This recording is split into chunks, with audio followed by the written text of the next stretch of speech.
दोस्तों विकास BPSC classes में आप सभी का स्वागत है। तो दोस्तों जैसे कि आप लोगों को मालूम होगा कि हाल ही में बीपीएससी द्वारा एक वैकेंसी निकाली गई है, वह है सीडीपीओ। आप सभी इनसे अवगत होंगे। तो कई सारे छात्र का ये इंक्वायरी आ रहा था कि सीडीपीओ के बारे में कुछ बताया जाए।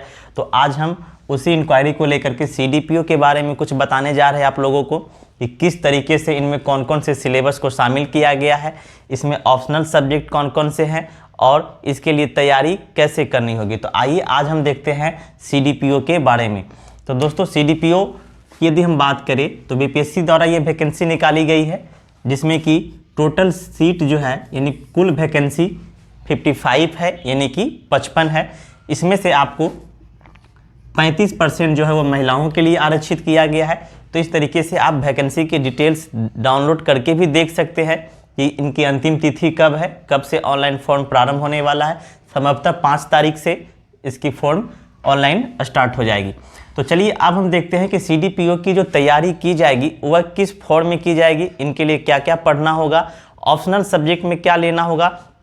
अब स्टूडेंट को यहाँ कन्फ्यूजन क्या है, वह ऑप्शनल लेकर के बहुत ज़्यादा कन्फ्यूजन में है कि इसके ऑप्शनल का चुनाव किस तरीके से करें, क्योंकि इसके ऑप्शनल जो है वो 4 ही है। गृह विज्ञान जिसको कि हम लोग होम साइंस कहते हैं, मनोविज्ञान यानी कि साइकोलॉजी, समाज शास्त्र यानी कि सोशोलॉजी और number 4 LSW labour and social welfare. तो ये 4 ही ऑप्शनल सब्जेक्ट दिए गए हैं और इन 4 में से ही किसी एक को वैकल्पिक विषय के रूप में चयन करना है। तो छात्रों को यह काफ़ी समस्या हो रही है कि इन चारों में से कौन से वैकल्पिक विषय लिए जाएं ताकि उनको मुख्य परीक्षा में ज़्यादा कठिनाई ना हो। तो आज हम उसी सब के बारे में चर्चा करेंगे कि कौन से वैकल्पिक विषय आपके लिए ज़्यादा महत्वपूर्ण होगा। तो चलिए पहले हम शुरू से शुरू करते हैं और देखते हैं प्रारंभिक परीक्षा यानी कि पीटी के बारे में। तो दोस्तों जैसा कि हम लोगों ने बीपीएससी की जो प्रारंभिक परीक्षा देते आ रहे हैं, ठीक उसी प्रकार से यहाँ भी एक जीएस पेपर का एग्जाम आपको लिया जाएगा जो कि 150 अंक के होंगे और वह 2 घंटे के होंगे। जैसा हम लोगों ने बीपीएससी के प्रारंभिक परीक्षा का एग्ज़ाम देते हैं, जैसे 64 दिया, 65, 66, तो उसी तरीके से जो है यह भी एक उसी प्रकार से इसकी प्रारंभिक परीक्षा ली जाएगी। जो सिलेबस वहाँ पढ़ना है वही सिलेबस यहाँ भी पढ़ना है। जैसे जीएस पेपर 150 अंक के होंगे, 2 घंटे समय होंगे। इनमें से आपको जनरल साइंस सामान्य विज्ञान पढ़ना है, हिस्ट्री पढ़ना है, ज्योग्राफी पढ़ना है, पॉलिटिक्स पढ़ना है, फिर बिहार स्पेशल पढ़ना है। साथ साथ आपको समसामयिक मुद्दे यानी करंट अफेयर्स को भी पढ़ना है, इकोनॉमिक पढ़ना है। तो ये सारे सब्जेक्ट जो हम लोग पढ़ते आ रहे हैं वही है। इसमें प्रारंभिक परीक्षा में कुछ भी नया नहीं है। जो आप तैयारी कर रहे हैं बीपीएससी की प्रारंभिक परीक्षा की, वही चीज इनमें पढ़ना है। और प्रश्न भी 150 होंगे, 2 घंटे के होंगे और कोई निगेटिव मार्किंग नहीं है। अब इसकी कट ऑफ की यदि बात करते हैं तो कट ऑफ यदि इसकी पिछले बार जो 2018 में वैकेंसी आई थी तो उस समय सीटों की संख्या 37 थी, 37 या 38 के आसपास सीट थी, या फिर जो भी आप देख लीजिएगा। तो उस समय जो कट ऑफ गया था जनरल का 97 यानी 97 से 98 के आसपास गया था। तो आप यह मान करके चले कि यदि आप 100 प्लस इसमें स्कोर कर लेते हैं प्रारंभिक परीक्षा में तो आप मेंस के लिए योग्य होंगे। आप बेहिचक जो है मेंस की परीक्षा की तैयारी कर सकते हैं। तो यह आपकी प्रारंभिक परीक्षा के बारे में हो गया। अब हम जानते हैं मेंस की परीक्षा यानी मुख्य परीक्षा में कैसे तैयारी की जाएगी और इनमें से कौन कौन से सब्जेक्ट पूछे जाएंगे। तो इसका भी सिलेबस वही है जो हम लोग बीपीएससी के मुख्य परीक्षा में देखते हैं। जैसे हिंदी की बात करें तो हिंदी 100 अंक के होंगे जो कि कंपलसरी होगा। 100 अंक के आपको समान हिंदी के प्रश्न शामिल होंगे। उसके बाद जीएस पेपर 1 होगा जो कि 300 अंक के होंगे। फिर आपको जीएस पेपर 2 होगा, ये भी आपको 300 अंक के होंगे। यानी कि टोटल आपको 300, 300, 900 के इसके मेंस एग्जाम में पूछे जाएंगे। और फिर यहाँ से आपको 120 अंक के जब आप मेंस क्वालिफाई कर जाएंगे, मेंस के लिए सफल हो जाएंगे, तब आपको 120 अंक जो है वह इंटरव्यू में पूछा जाएगा यानी साक्षात्कार में पूछा जाएगा। तो ये था हमारा पीटी और मेंस के लिए एक छोटी सी संक्षिप्त जानकारी। इसके डिटेल्स आप आयोग द्वारा जारी किए गए जो नोटिफिकेशन है उसको डाउनलोड करके पढ़ सकते हैं। अब सबसे बड़ी बात है जिसको लेकर के आज हम चर्चा करने वाले हैं वह है ऑप्शनल सब्जेक्ट को लेकर के। छात्रों को समस्या यहीं पर हो रही है कि ऑप्शनल सब्जेक्ट में क्या लिया जाए, क्योंकि बहुत सारे छात्र जो बीपीएससी की तैयारी करते हैं तो कई छात्र ऐसे हैं जिनका कि इनसे सब्जेक्ट से कोई रिश्ता नहीं है, मतलब ये सब्जेक्ट उनके मुख्य परीक्षा में है ही नहीं। कई सारे छात्र हैं जिनका हिस्ट्री ऑप्शनल होता है, ज्योग्राफी होता है, पॉलिटी होता है, पीए होता है ना, इकोनॉमिक्स होता है। तो यहाँ पे ऐसे सब्जेक्ट हैं जो कई सारे छात्रों को परेशान कर रखा है और कई सारे छात्र जो है इन सब्जेक्ट के बारे में जानकारी नहीं रखते हैं। तो यहाँ पे जो 4 सब्जेक्ट दिए हैं, गृह विज्ञान, मनोविज्ञान, समाजशास्त्र और एलएसडब्ल्यू, आपको मुख्य परीक्षा के लिए इसी 4 सब्जेक्ट में से किसी एक सब्जेक्ट को चुनना होगा।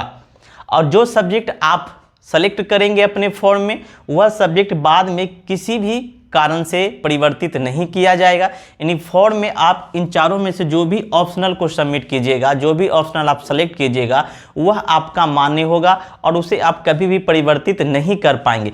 तो आप यहाँ पे सावधानी बरतें और चीज़ों को पहले समझ लें कि कौन से ऑप्शनल आपके लिए अच्छा होगा और फिर फॉर्म भरें। आप घबराएं नहीं, 1-2 दिन 3 दिन आप समय दें और चारों सब्जेक्ट जो है उनके आप जो है 1 मिनट हो गया। हाँ तो दोस्तों हम बात कर रहे थे ऑप्शनल सब्जेक्ट के बारे में। आपके पास 4 ऑप्शनल सब्जेक्ट है, गृह विज्ञान, मनोविज्ञान, समाजशास्त्र और एलएसडब्ल्यू। अब यहाँ पे समस्या हो रही है कि कौन से वैकल्पिक विषय का चयन किया जाए। तो आप सबसे पहले इन चारों के जो सिलेबस है उनको आप पढ़ें और आपको जो बेस्ट लगे वह करें। किसी के बहकावे में नहीं आना है कि कौन से सब्जेक्ट ले लें, ठीक है। आप चारों को पहले सिलेबस को बारीकी से पढ़ें और जो आपको अच्छा लगे वह सिलेबस को आप सेलेक्ट करें। जो आपको थोड़ा पढ़ा हुआ लगे, जिसमें आपको इंटरेस्ट है, वही आप ऑप्शनल पेपर में अपने सब्जेक्ट को ले। लेकिन मेरा यहाँ पे आपको थोड़ा एडवाइस दूँ, मेरे अनुसार जो यहाँ पे सबसे आपके फ़ायदेमंद सब्जेक्ट होंगे, जो आपके लिए थोड़ा आसान भी है और अंक लाना भी थोड़ा बेहतर है, वह है एलएसडब्ल्यू। यानी आप मेरा सुझाव मांगेंगे कि आपका सुझाव क्या है, तो मेरी तरफ से सुझाव है वह एलएसडब्ल्यू है। क्यों ऐसा है? क्योंकि एलएसडब्ल्यू जो है वह आपको मार्केट में आसानी से इसके नोट्स भी मिल जाएंगे। दूसरी बात है कि इसका सब्जेक्ट, इसका सिलेबस जो है वह काफ़ी छोटा है। आप आसानी से कम समय में विदाउट कोचिंग भी तैयारी कर सकते हैं। यदि आप कोचिंग कर रहे हैं तब तो बहुत अच्छी बात है, नहीं भी कर रहे हैं तो आप नोट्स के माध्यम से भी इसकी तैयारी कर सकते हैं। तो मेरे हिसाब से यहाँ पे आपको एलएसडब्ल्यू सेलेक्ट करना चाहिए। जिन लोगों को इनके बारे में नहीं जान रहे हैं, इनके बारे में कभी नहीं पढ़े हैं, जैसे गृह विज्ञान, मनोविज्ञान, समाजशास्त्र, तो वो एलएसडब्ल्यू प्रीफर कर सकते हैं। लेकिन जो छात्र पहले से इन्हें पढ़ रखे हैं, यानी जिन छात्र का पहले से मनोविज्ञान ऑप्शनल के रूप में है, सोशियोलॉजी ऑप्शनल के रूप में है, तो वे छात्र किसी और सब्जेक्ट में ना भटके। वह ध्यान दे कि यदि आपके पहले से ऑप्शनल मनोविज्ञान है, समाजशास्त्र है या होम साइंस है, तो आप इसी सब्जेक्ट को प्रीफर करें, ठीक है। और वैसे छात्र जिनका इनमें से कोई भी ऑप्शनल नहीं है और वह एक नए ऑप्शनल की तलाश में है सीडीपीओ के एग्जाम में, तो उसमें आप एलएसडब्ल्यू को प्रीफर करें। यह मेरे हिसाब से है और हम इसी को प्रीफरेंस करेंगे। आप एलएसडब्ल्यू ले, क्योंकि यह आपके लिए काफ़ी लाभदायक होगा। इसके नोट्स भी आपको कई सारे मार्केट में मिल जाएंगे, बुक भी कई सारे मिल जाएंगे, तो उसके माध्यम से आपको यह तैयारी करने में काफ़ी सुविधाजनक होगा। तो मेरे हिसाब से आप एलएसडब्ल्यू को सेलेक्ट करें और एलएसडब्ल्यू को सीडीपीओ के मुख्य परीक्षा में वैकल्पिक विषय के रूप में चयन कर सकते हैं। तो आज का वीडियो में हमने देखा सीडीपीओ की जो वैकेंसी आई है उसमें कैसे कैसे एग्जाम लिए जाएंगे, किन किन चरणों में परीक्षाएं संपन्न होगी। और आज हमारा मुख्य जो मुद्दा था वह ऑप्शनल सब्जेक्ट को लेकर के था कि ऑप्शनल सब्जेक्ट का चयन कैसे करें। तो ऑप्शनल सब्जेक्ट आप सभी देख ले, अपने तरीके से जांच ले, परख ले, उसके बाद वैकल्पिक विषय का चयन करें। और हड़बड़ाना नहीं है, 1-2 दिन टाइम लेकर के आप इसको फॉर्म को अप्लाई कर सकते हैं। जल्दीबाजी में फॉर्म भर के किसी प्रकार की कोई त्रुटि आप ना करें।